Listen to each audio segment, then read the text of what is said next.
ছাত্রছাত্রীবৃন্দ, তোমাদের সবাইকে Chandgaon high school college কর্তৃক আয়োজিত অনলাইন ভিত্তিক এই পাঠদান কর্মসূচিতে সবাইকে সুস্বাগতম জানাচ্ছি। আমি দশম শ্রেণীর ইংরেজি সেকেন্ড পেপারের গ্রামার অংশ থেকে ভয়েস এই টপিক্সটা নিয়ে আজকে একটু আলোচনা করব। যারা নবম দশম শ্রেণীতে অধ্যয়নরত, তোমরা ইতিমধ্যেই ভয়েস সম্পর্কে তোমাদের কিছু না কিছু আইডিয়া ধারণা ইতিমধ্যে হয়েছে। আমি চেষ্টা করব তোমাদেরকে ভয়েসের কিছু rules, regulation, terms and condition, একই সাথে কিছু ভয়েস চেঞ্জিং, কীভাবে আমরা সহজ পন্থায় সহজ নিয়ম করতে পারবো সেই পদ্ধতিগুলো আলোচনা করার জন্য চেষ্টা করব। ভয়েস কি? আমরা যখন ছোটবেলায় পড়ছি, আমাদের স্যাররা আমাদেরকে সবসময় বলছেন ভয়েসের বাংলা কি? ভয়েসের বাংলা হচ্ছে বাচ্চ। কীরকম বাচ্চ? একটা স্টেটমেন্ট লাইক বিবৃতি, যেমন ওই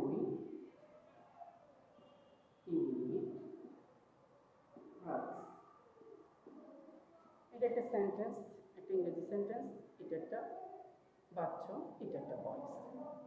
তাহলে ভয়েস কোনটাকে বলতেছে? ঠিক আছে, ভয়েস হচ্ছে ও ধরনের সেন্টেন্স যেখানে কর্তা নিজে সক্রিয় থেকে কাজটা সম্পাদন করবে অথবা অবজেক্ট কর্তৃক কাজটা সম্পাদিত হবে।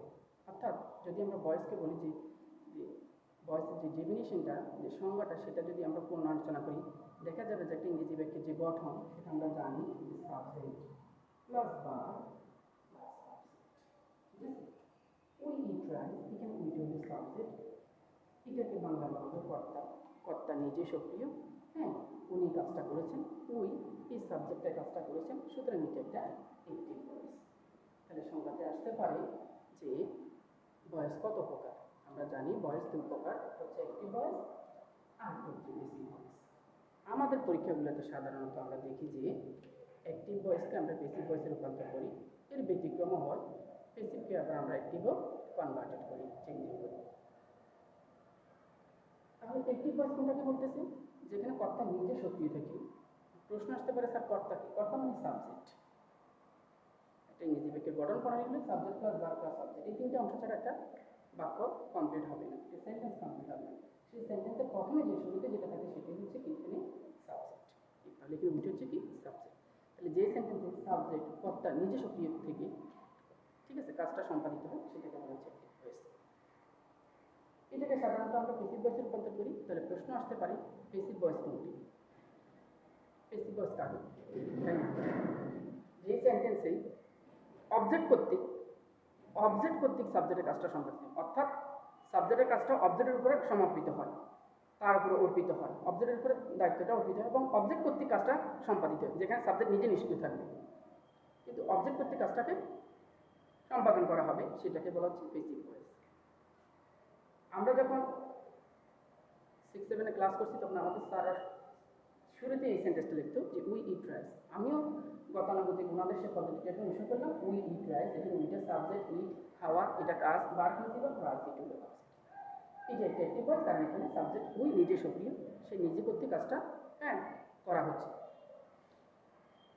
এরকম অ্যাক্টিভ ভয়েসকে যখন আমরা প্যাসিভ ভয়েসে রূপান্তর করতে যাব, সাধারণত অ্যাক্টিভ ভয়েসের অবজেক্ট প্যাসিভ ভয়েসে কি হয়ে যাবে? সাবজেক্ট। এটা আমরা সবাই জানি, তাই না?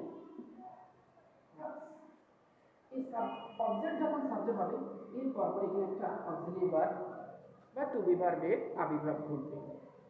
এখন আমি জানাতামভাবে এখানে অক্সিলিয়ারি ভার্ব বা টু বি ভার্বটাকে নির্ধারণ করতে পারবো না। এটার জন্য আমার মূল সেন্টেন্সে প্রিন্সিপাল ভার্বটাকে দিতে হবে। এখানে প্রিন্সিপাল ভার্ব বা প্রধান সাহায্যকারী কি? কোনটা? ইট, খাওয়া, এটা কাজ, এটা ভার্ব প্রিন্সিপাল। ইটে যেটা প্রেজেন্ট টেন্সে আছে, ঠিক আছে, এই ভার্বটা বেস ফর্মে আছে, ভার্বের মূল ফর্মে আছে, এটা প্রেজেন্ট টেন্সে আছে। প্রেজেন্ট টেন্সে থাকলে আমি যখন দেখতেছি রাইস, এটা থার্ড পারসন সিঙ্গুলার এবং প্রেজেন্ট টেন্সে, সেই ক্ষেত্রে আমার এখানে টু বি ভার্ব বা অক্সিলিয়ারি ভার্ব কি আসবে? Is, rice is. যখন অক্সিলিয়ারি ভার্ব আসবে, সাবজেক্ট আসবে, অক্সিলিয়ারি ভার্ব আসবে, এর পরপরে প্রিন্সিপাল ভার্বের ফার্স্ট পার্টিসিপল, ঠিক আছে, এটাকে আমরা পিপিও বলি, ভার্বের ফার্স্ট পার্টিসিপল ফর্ম। তাহলে ইটের ফার্স্ট পার্টিসিপল ফর্মটা কি আসতেছে? ইট, অ্যাক্ট, ইটেন।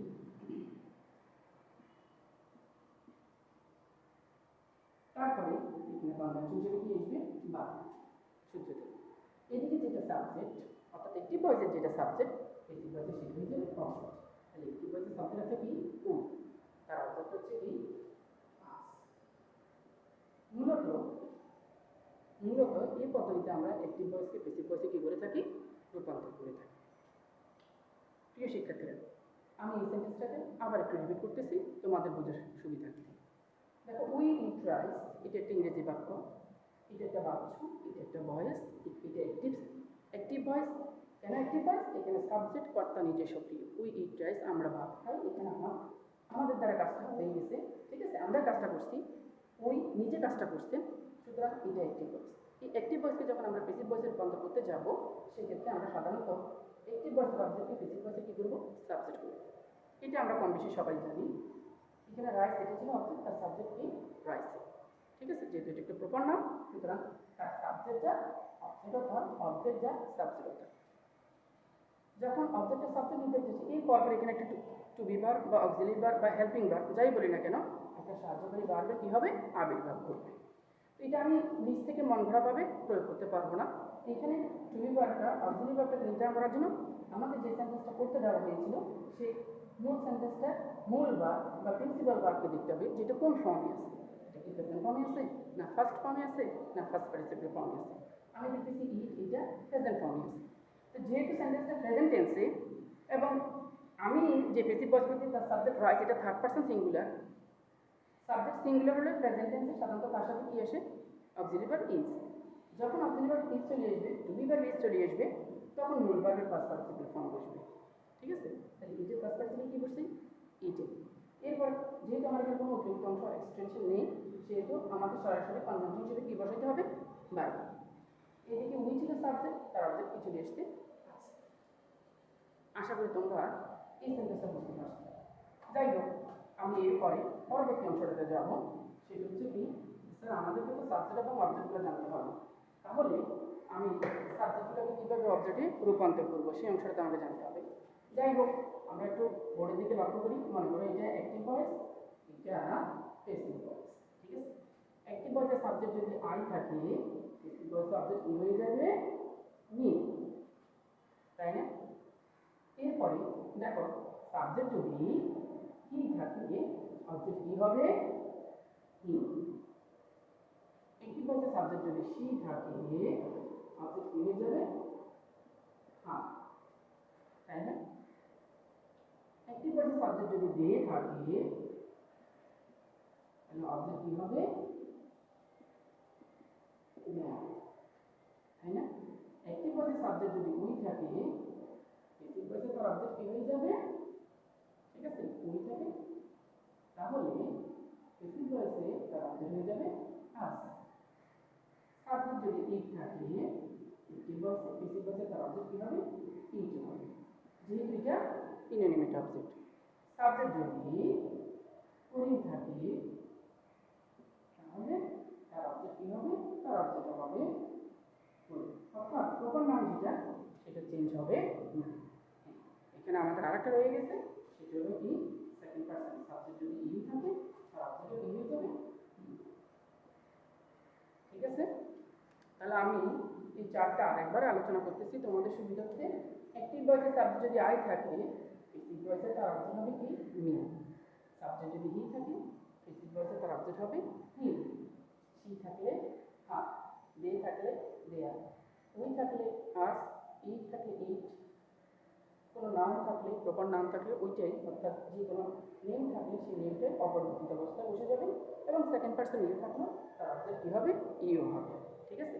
এই হলো সাবজেক্ট যদি এই থাকে, তার অবজেক্টগুলো কীরকমভাবে কনভার্ট হবে বা চেঞ্জ হবে, তার একটা রূপান্তর প্রক্রিয়া।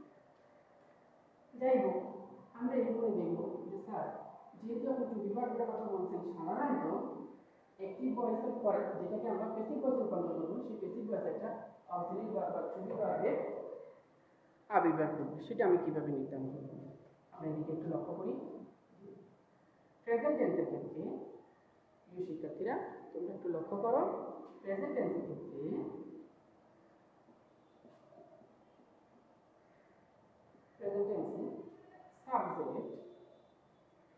সাবজেক্ট যদি থার্ড পারসন হয়, প্লাস সিঙ্গুলার,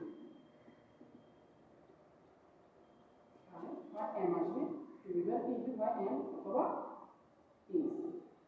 প্রেজেন্ট টেন্সের ক্ষেত্রে সাবজেক্ট থার্ড পারসন সিঙ্গুলার হলে হয় এম না হলে ইজ। প্রিয় শিক্ষার্থী আমরা জানি এমটা শুধু কার সাথে বসে আই এর সাথে বসে, ঠিক আছে? তাহলে আমি আপাতত এটাকে ওমিট করে দিলাম এখান থেকে যে এমটাকে সাবজেক্ট থার্ড পারসন সিঙ্গুলার সাধারণত সেখানে অক্সিলারি কি আসবে ইজ আসবে। আর সাবজেক্ট যদি থার্ড পারসন প্লুরাল হয় তাহলে সেখানে কি আসবে এই কোনটা ক্ষেত্রে প্রেজেন্ট। যদি ফার্স্ট টেন্সে আলোচনা করি আমরা ফার্স্ট টেন্সের ক্ষেত্রে, ঠিক আছে, সাবজেক্ট থার্ড পারসন সিঙ্গুলার তাহলে সেখানে কি আসবে ওয়াজ। আর যদি সাবজেক্ট থার্ড পারসন প্লুরাল হয় তাহলে সেখানে কি আসবে। এই চারটা কথা যদি আমরা মনে রাখতে পারি তাহলে ভয়েস করাটা আমাদের জন্য অনেক ইজি হয়ে যাবে। প্রেজেন্ট টেন্সে subject third person singular am ছাড়া ইজ, ঠিক আছে? এম শুধু আই এর সাথে বসে, আপাতত এটাকে আমরা একটু সাইডে রাখবো। থার্ড পারসন সিঙ্গুলার প্রেজেন্ট টেন্সে ইজ, হ্যাঁ প্রেজেন্ট টেন্সে সাবজেক্ট থার্ড পারসন প্লুরাল, ঠিক আছে? সাবজেক্ট আমি আসি যদি থার্ড পারসন তাহলে আমাদের সেখানে কি আসবে আমরা এটাকে কি বলবো প্লুরাল বলে সেটা হবে পার। আর ফার্স্ট টেন্সে আমরা দেখব কি সাবজেক্ট থার্ড পারসন সিঙ্গুলার ওয়াজ এবং থার্ড পারসন প্লুরাল হয় ফার্স্ট টেন্সের ক্ষেত্রে। তাহলে আসলে মূলত যে ফার্স্ট টেন্সটাকে আমরা কি করলাম এই দুটো সিঙ্গুলার আছে, এটা প্রেজেন্ট টেন্সে এটা ফার্স্ট টেন্সে, ইজ প্রেজেন্ট টেন্সে ওয়াজ ফার্স্ট টেন্সে। আর এই দুটো প্লুরাল হচ্ছে সাবজেক্ট যদি প্লুরাল হয় তাহলে সেক্ষেত্রে প্রেজেন্ট টেন্সে আর ফার্স্ট টেন্সে হয়। এই চারটা কথা যদি আমরা মনে রাখতে পারি তাহলে ভয়েস করাটা আমাদের জন্য অনেক ইজি হয়ে যাবে। যাই হোক, এই পরবর্তীটাকে আমরা এখন সাধারণত ভয়েস করার ক্ষেত্রে টেন্স জানা থাকলে এটা খুবই ভালো, টেন্স জানা থাকলে ভয়েস করাটা আমাদের জন্য অনেক ইজি হয়ে যাবে। কিছু কিছু ক্ষেত্রে যদি আমরা টেন্সটা আমাদের ওরকম আয়ত্তে না থাকে তারপরে ভয়েস করাটা অনেকটা ইজি হবে যদি আমরা কিছু বিশেষ টেকনিক কিছু টার্মস এন্ড কন্ডিশন অনুসরণ করি তাহলে সেক্ষেত্রে ভয়েস করাটা আমাদের জন্য আর একটু ইজি হয়ে যাবে। আমি সেই ধরনের কিছু জিনিস আলোচনা করার জন্য এখন চেষ্টা করতেছি, ঠিক আছে? যেমন he writes a letter,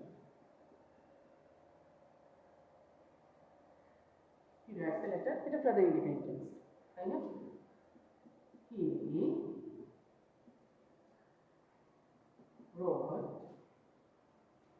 a letter, এটা first indefinite tense. He is writing a letter, it present continuous tense. He was writing a letter, it past continuous tense.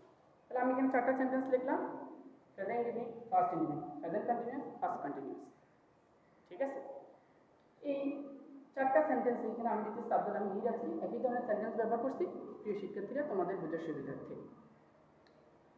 যাতে আমরা টেন্স দিয়ে ভয়েসগুলোকে চেঞ্জ করতে পারি, ঠিক আছে? এই একটা পদ্ধতি যে একই রকম সেন্টেন্স দিয়ে আমরা কীভাবে এই সেন্টেন্সগুলোকে অ্যাক্টিভ থেকে প্যাসিভ করতে পারি। এখানে সবগুলো সেন্টেন্স অ্যাক্টিভে দেওয়া আছে। প্যাসিভ রূপান্তর করতে গেলে আমাদেরকে কী করতে হবে, আমরা প্রথমে নির্ধারণ করবো এখানে সাবজেক্ট কোনটা। আমি দেখতেছি এখানে হিট হলো কি সাবজেক্ট, রাইটস লেখাটা কাজ বা প্রিন্সিপাল, আর লেটার হলো অবজেক্ট। সাধারণত অ্যাক্টিভ ভয়েসে যদি আমরা অবজেক্টটাকে নির্ধারণ করতে পারি, অ্যাক্টিভ ভয়েসের অবজেক্টটাকে যদি আমরা নির্ধারণ করি তাহলে প্যাসিভ ভয়েস করাটা আমাদের জন্য অনেক ইজি হয়ে যায়, অনেক সহজ হয়ে যায়। আমরা অবজেক্ট অ্যাক্টিভ ভয়েসের বেশিরভাগ সেন্টেন্সে সাধারণত ভার্ব প্রিন্সিপালের পরে অর্থাৎ প্রিন্সিপাল ভার্বের পরেই অবজেক্টটা থাকে। এর ব্যতিক্রমও আছে, বাট সাধারণত ভার্ব প্রিন্সিপালের পরেই অবজেক্টটা থাকে। তাহলে এখানে এই যে হিট হলো সাবজেক্ট, এখানে রোড লিখেছিল সাবজেক্ট ভার্ব প্রিন্সিপাল, রাইটিং লিখেছে ভার্ব প্রিন্সিপাল, এখানে রাইটিং লিখেছে এটা ভার্ব প্রিন্সিপাল, আর এটা হলো অবজেক্ট। এখন আলাদাটা অবজেক্ট আলাদার অবজেক্ট। তাহলে আমাদের কি করতে হবে, অ্যাক্টিভ ভয়েসের অবজেক্টটাকে প্যাসিভ ভয়েসে কি করতে হবে, সাবজেক্ট করতে হবে আলাদা। প্রিয় শিক্ষার্থীরা, আমি কয়টা লেটার কথা বলেছি, আমি একটা লেটারের কথা বলেছি। তার মানে সাবজেক্টটা আমার সিঙ্গুলার, আর লেটার এটা third person singular. Third person singular হলে সিঙ্গুলার ক্ষেত্রে সাধারণত আমার অক্সিলিয়ারি ভার্ব আসবে এম, ইজ, ওয়াজ। প্রেজেন্ট টেন্সে এম, ইজ, ফার্স্ট টেন্সে ওয়াজ। কিন্তু আমি দেখতেছি এখানে রাইটস, ঠিক আছে, লেখে এই রাইটস অ্যাজ ইজ থাকলেই আমরা জানি যে সেটা প্রেজেন্ট ইনডিফিনিট। অর্থাৎ আমাকে যে সেন্টেন্সটা করতে দেওয়া হয়েছে, সেই সেন্টেন্সটা প্রেজেন্ট ইনডিফিনিট। অর্থাৎ এখানে ফার্স্ট আসবে না, প্রেজেন্ট টেন্সে আসবে। তাহলে আমি এখন প্রেজেন্ট টেন্সকে নিয়ে চিন্তা করি। অ্যাজ ইজ থাকার কারণে এটা প্রেজেন্ট ইনডিফিনিট টেন্স। তাহলে হয় এম আসবে, না হলে ইজ আসবে, না হলে আর আসবে। ঠিক আছে, আমি এরপরে আমি সাবজেক্ট দেখবো। যেহেতু সাবজেক্টকে অনুসরণ করে ভার্ব নির্ধারিত হয়, আমার সাবজেক্ট হলো আ লেটার, একটা লেটার। আমি এখানে আই দেখতেছি না, তাহলে এম আসতেছে না। যদি সাবজেক্টটা আই হতো তাহলে এম ভার্ব দিলাম। ঠিক আছে, এমটা আমাকে ওমিট রাখলাম। এরপরে আমি দেখবো দেখি এখানে লেটার একটা না অনেকগুলো। আমি দেখতেছি আ লেটার, একটা লেটার কথা, তাহলে আরও আসতেছে না। সুপ্রিয় শিক্ষার্থীরা, তাহলে আরও দিনে থাকে কোনটা, থাকে ইজ। প্রেজেন্ট টেন্সের ক্ষেত্রে সাবজেক্ট থার্ড পারসন সিঙ্গুলার, সাধারণত সেখানে কি বসে, টু বি ভার্ব, অক্সিলিয়ারি কি আসবে, ইজ আসবে। একটু আগে যার কথা আমি এখানে রিপিট করেছিলাম, আমি তোমাদেরকে এটা হোয়াইট করে দেখিয়েছি। অক্সিলিয়ারি ভার্ব আসার পর প্রিন্সিপাল ভার্বের first participle, right, go, read, W R I T T E N, read. Conjunction হিসেবে আমার কি আসবে, বাই। এদিকে হি ছিল সাবজেক্ট, তার অবজেক্ট কি, হি। একটু আগে আমি সাবজেক্ট অবজেক্ট কিভাবে নির্ধারিত হবে তার একটা ডায়াগ্রাম, চিত্র তোমাদেরকে দেখিয়েছি। তাহলে এই সেন্টেন্সটা আমি আবার আলোচনা করতেছি। আ লেটার ছিল অবজেক্ট, তাকে আমি সাবজেক্ট করছি একটা লেটার, রাইটসের সাথে এস এস আছে। আমি সাধারণত প্রিন্সিপাল ভার্ব থেকে এখানে প্রিন্সিপাল ভার্বটাকে অবজার্ভ করে আমি আমার প্যাসিভ ভয়েসে টু বি ভার্বটা বা অক্সিলিয়ারি ভার্বটাকে নির্ধারণ করব। আমি দেখতেছি যে এখানে আমার ভার্বটা হচ্ছে রাইটস, প্রেজেন্ট ইনডিফিনিট। তাহলে প্রেজেন্ট টেন্সে একটার জন্য অক্সিলিয়ারি কি আসবে, ইজ। যখন অক্সিলিয়ারি ইজ চলে আসছে তখন প্রিন্সিপাল ভার্বের first participle, right, wrote, written. Conjunction হিসেবে এখানে কি আসলো, বাই। এদিকে অ্যাক্টিভ ভয়েসের সাবজেক্ট ছিল হি, তার অবজেক্ট কি, হি। ঠিক একই অবস্থা পরেরটা তো, তবে হালকা একটু ব্যতিক্রম আছে। আর লেটার এখানে হলো অবজেক্ট, অ্যাক্টিভ ভয়েসে, প্যাসিভ ভয়েসে তার সাবজেক্টটা কি হয়ে যাবে, আর। ঠিক আছে, এরপরে এখানে আমি আগে বলেছিলাম যে অবজেক্ট সাবজেক্ট আবার পরপর একটা টু বি ভার্বের আবির্ভাব ঘটবে। ঠিক আছে, পর্দায় একটা টু বি ভার্বের আবির্ভাব ঘটবে, একটা অক্সিলিয়ারি ভার্ব আসবে, একটা হেল্পিং ভার্ব আসবে। কাকে দিকে আসবে, ভার্ব প্রিন্সিপালকে দিকে আসবে। কিন্তু ভার্ব প্রিন্সিপাল কোনটা, কি বলতে ভার্ব প্রিন্সিপাল এখানে কোনটা, রোট। সে লিখেছিল, লিখছে বা লিখতেছে তা আমি লিখেছিল ফার্স্ট টেন্সে, রাইট না, রোট। প্রেজেন্ট টেন্সে না, ফার্স্ট টেন্সে। ফার্স্ট টেন্সে একটা জন্য ইজ আসবে না, কি আসবে, ওয়াজ। স্যার আপনি তো লিখেছেন কিভাবে নির্ধারণ করলেন, আমি একটু আগে বলেছি যখন প্রেজেন্ট টেন্সে একটার জন্য ইজ, ফার্স্ট টেন্সে একটার জন্য ওয়াজ। প্রেজেন্ট টেন্সে এক সাবজেক্ট যদি থার্ড পারসন সিঙ্গুলার হয় ইজ, ফার্স্ট টেন্সে সাবজেক্ট থার্ড পারসন সিঙ্গুলার হলে ওয়াজ। যখন টু বি ভার্ব চলে এসেছে, অক্সিলিয়ারি চলে এসেছে, তখন ভার্ব প্রিন্সিপাল হলে first participle, right, wrote, written. ঠিক আছে, W R I T T E N, written. Conjunction হিসেবে কি আসবে, বাই। এদিকে হি ছিল সাবজেক্ট, তার অবজেক্ট কি, হিম। 3 নম্বর সেন্টেন্সটা একই অবস্থা। ঠিক আছে, এখানে আলাদা অবজেক্ট, এটাকে আমি কি তৈরি করব, সাবজেক্ট, আলাদা। ঠিক আছে, এটা অবজেক্ট ছিল, সাবজেক্ট করছি আলাদা, একটা লেটার। এবার আমি এই সেন্টেন্সটাকে দেখব যে এই সেন্টেন্সে কোনো to be verb auxiliary verb দেওয়া আছে কিনা। আগের যে দুটো সেন্টেন্স করছি সেখানে অক্সিলিয়ারি ভার্ব দেওয়া ছিল না, বাট আমাদের কপাল ভালো, এখন আমরা যে সেন্টেন্সটা করতেছি তার অ্যাক্টিভ ভয়েসে অক্সিলিয়ারি ভার্ব ইজ দেওয়া আছে। এখন আমি চিন্তা করব যে ইজটাকে কি আমি প্যাসিভ ভয়েসে ব্যবহার করতে পারি কি না। আমি দেখলাম যে a letter third person singular, একটা লেটারকে বোঝাচ্ছে, আবার হি একজনকে বোঝাচ্ছে, এটা থার্ড পারসন সিঙ্গুলার, তার সাথে ইজ বসছে। আ লেটারও থার্ড পারসন সিঙ্গুলার, একটা একটা বস্তুকে বোঝাচ্ছে, সুতরাং এখানে আমি ইজটাকে ব্যবহার করতে পারি। ঠিক আছে, এরপরে আমি দেখব যে এখানে রাইটিং এর শেষে অর্থাৎ ভার্ব প্রিন্সিপালের শেষে এখানে ভার্ব প্রিন্সিপাল হলো কোনটা, রাইটিং। ঠিক আছে, লিখে গেছি, লেখাটা ভার্ব, এটা ভার্ব প্রিন্সিপাল। ভার্ব প্রিন্সিপালের শেষে দেখলাম যে আইএনজি। আমার একটা সূত্র আছে, একটা টার্মস এন্ড কন্ডিশন আছে যে মূল ভার্বের শেষে যদি আইএনজি থাকে তাহলে আমরা প্যাসিভ ভয়েসের ক্ষেত্রে কি নিয়ে আসি, বিইং। ঠিক আছে, প্রিন্সিপাল ভার্বের শেষে যদি আইএনজি থাকে, অ্যাক্টিভ থেকে প্যাসিভ করার সময় আমার টু বি ভার্বের পর পরে ওই আইএনজি জন্য কি চলে আসবে, বিইং। যখন অক্সিলিয়ারি ভার্ব বিইং চলে আসছে আইএনজি জন্য, তার মানে এখানে শুধু রাইট আছে। ঠিক আছে, তখন তাকে প্রিন্সিপাল ভার্বের বিং এর পর প্রিন্সিপাল ভার্বের পাস্ট পার্টিসিপল ফর্মে বসবে। তাহলে রাইটে পাস্ট পার্টিসিপল ফর্ম এখানে কি হচ্ছে written, W R I T T E N. Conjunction হিসেবে কি আসবে বাই। এদিকে হি ছিল সাবজেক্ট আর অবজেক্ট বি হিম। ঠিক আছে প্রিয় শিক্ষার্থীরা, আশা করি তোমরা বুঝতেছো। হ্যাঁ, যেহেতু অনলাইন ভিত্তিক ক্লাস আমি তোমাদের রেসপন্সটা পাচ্ছি না, তবে আমার দৃঢ় বিশ্বাস যেহেতু তোমরা ক্লাস 6 থেকে ভয়েস করে আসতেছো, আশা করি তোমরা আমি সিম্পল একেবারে সহজ কিছু সেন্টেন্স প্রথমে তোমাদের সামনে একটু ইন্ট্রোডিউস করতে চাচ্ছি। এই জন্য আমি একদম সহজ সেন্টেন্সগুলোকে বেছে বেছে তোমাদের সামনে উপস্থাপন করতেছি। আশা করি তোমরা বুঝতেছো। এরপর যখন আমরা ধাপে ধাপে টেন্স ওয়াইজ অথবা সেন্টেন্স ওয়াইজ ভয়েসগুলোকে অ্যাক্টিভ থেকে প্যাসিভ বা প্যাসিভ থেকে অ্যাক্টিভ করবো, তখন আমরা ইনশাআল্লাহ আরও ডিটেলস রুলস এন্ড রেগুলেশনগুলো আলোচনা করবো। যাই আমি সর্বশেষ সেন্টেন্সটা আলোচনা করতে চাচ্ছি। এখানেও আলেটা হলো অবজেক্ট, এটা কি হয়ে যাবে সাবজেক্ট। আলেট। প্রিয় শিক্ষার্থীরা, কয়টা লেটার কথা বলা হয়েছে? একটা, তার মানে সাবজেক্ট সিঙ্গুলার। আবার আলেটা এটা থার্ড পারসন সিঙ্গুলার। যেহেতু থার্ড পারসন সিঙ্গুলার, হিও এখানে থার্ড পারসন সিঙ্গুলার ছিল এবং তার সাথে অক্সিলারি কি ছিল ওয়াজ, তাহলে আমি নেগেটিভ ভয়েসের ওয়াজটাকে এখানে ইউজ করতে পারি। ঠিক আছে, আর এটা একটা মাত্র বস্তুকে বুঝাচ্ছে, এটা থার্ড পারসন, এটা সিঙ্গুলার। তার সাথে আমি দেখেছি এই সেন্টেন্সটা আমাদের যে অ্যাক্টিভ ভয়েসটা দেওয়া হয়েছে সেটা পাস্ট টেন্সে গেছে, কারণ এটা পাস্ট টেন্সে অ্যাক্টিভ থেকে প্যাসিভে রূপান্তর হবে।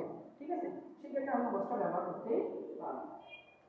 একই অবস্থা এখানেও ভার্ব প্রিন্সিপাল শেষে আইএনজি আছে। আইএনজি থাকলে আমরা শুধু বলতেছি কি আসবে বিং। বিং যখন চলে এসে তখন রাইটের first person write wrote reading, W R I T T E N written. Conjunction হিসেবে কি আসবে বাই। এদিকে হি ছিল সাবজেক্ট, একটি বলতে হি ছিল সাবজেক্ট আর প্যাসিভ বলতে অবজেক্ট হয়ে যাবে হিম। ঠিক আছে, আমি আবার একটু রিপিট করতেছি। এটা আলেটাটা ছিল অবজেক্ট, একটি পারসন, প্যাসিভ বলতে সেটা সাবজেক্ট হলো। আর লেটার একটা বস্তুকে বুঝেছি, এটা থার্ড পারসন প্লাস একই সাথে এটা সিঙ্গুলার। তাহলে আমি একটি ভয়েস থেকে ওয়াজটা ব্যবহার করতে পারি, কারণ এটা ফার্স্ট টেন্সে একটা মাত্র ব্যক্তি বস্তু প্রাণীর জন্য ওয়াজটাই আমরা ব্যবহার করি ফার্স্ট টেন্সে। যেহেতু আমার সাবজেক্টটা থার্ড পারসন সিঙ্গুলার ফার্স্ট টেন্সে, তাহলে আমি ওয়াজটাকে ইউজ করতে পারি। যখন আমি ওয়াজ এখানে নিয়ে আসি তখন ভার্ব প্রিন্সিপাল আইনজিটা কি নিয়ে আসলাম বিইং নিয়ে আসলাম। যখন বিইং ব্যবহার হওয়ার পরপরই ভার্ব প্রিন্সিপালের past participle form right wrote written. Conjunction হিসেবে বাই আসলো, একটি বলতে সাবজেক্ট ছিল হি, তার অবজেক্ট হয়ে গেল হিম। ঠিক আছে প্রিয় শিক্ষার্থী, তোমরা বলছো আমাদেরকে একটা জিনিস মনে রাখতে হবে, অ্যাক্টিভ থেকে আমরা যখন প্যাসিভ করব তখন ভার্ব প্রিন্সিপাল অর্থাৎ প্রিন্সিপাল ভার্ব সব সময় পাস্ট পার্টিসিপল ফর্মে বসবে, সব সময়। তোমরা লক্ষ্য করো। ঠিক আছে, রাইট ছিল রাইট রিটেন, রোড ছিল রিটেন, রাইটিং ছিল হ্যাঁ রিটেন, অর্থাৎ ভার্ব প্রিন্সিপাল সব সময় পাস্ট পার্টিসিপল ফর্মে বসবে। তো প্রিয় শিক্ষার্থীরা, আমাদের বিশ্বাস যে তোমরা আমি এতক্ষণ ধরে যতটুকু পারছি তোমাদের সামনে সহজ ভাষায় প্রাঞ্জলভাবে উপস্থাপন করার জন্য চেষ্টা করছি। আশা করি তোমরা বুঝতে পারছো। কারো যদি কোনো সমস্যা থাকে তোমরা কমেন্টসে এটা লিখবা। আমি চেষ্টা করবো ইনশাল্লাহ আগামী ক্লাসগুলোতে তোমাদেরকে আরও প্রাঞ্জলভাবে আরও সহজ সরলভাবে গ্রামাটিক্যাল টার্মস অ্যান্ড কন্ডিশনগুলোকে ডিসকাস করার জন্য। তো that's enough for today. Hope that will be continue from our next classes. Okay, আল্লাহ হাফেজ।